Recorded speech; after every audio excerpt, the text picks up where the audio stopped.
Businesses and the rate of return is quite high, according to the Comptroller. Tom DiNapoli said today that over $600 million of the state's retirement fund is being invested in New York with a current return rate of 20%. $75 million is spread out to 13 companies here in the Capital Region. And Capital correspondent Pat Bailey broke down some numbers. He joins us live now from our Albany newsroom with details on that. Pat?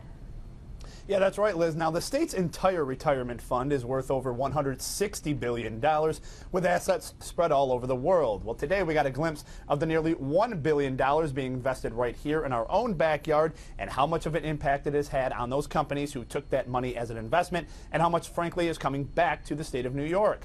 Comptroller DiNapoli says that the state has set aside just over $1 billion for investment specifically in New York companies. Now, a good chunk of that, 68% or $684 million, has already been given to 252 different companies statewide. New York has already exited their investments with about a quarter of those companies collecting a $120 million profit.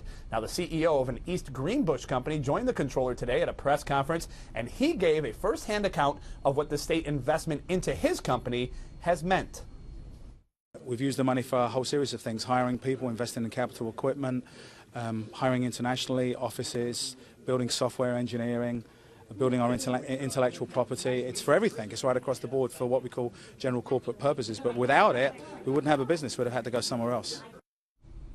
Now, you heard Mr. Contini there mention jobs. Now, the Comptroller's report shows about 4,000 jobs have been created and or retained across the state of New York by investments into New York State companies. Now, conversely, some would argue that the investments may not be as safe or secure as others around the country, and many question a risk of trying to keep money here in New York State just to do that, because in a lot of cases, some of these companies are startup companies. There is criteria that has to be met before they take it, but the state of New York does give out sometimes to startup companies. Hear what the Comptroller DiNapoli had to say about that argument coming up tonight at 6 o'clock. For now, live in the Capitol Bureau, I'm Pat Bailey, CBS 6 News.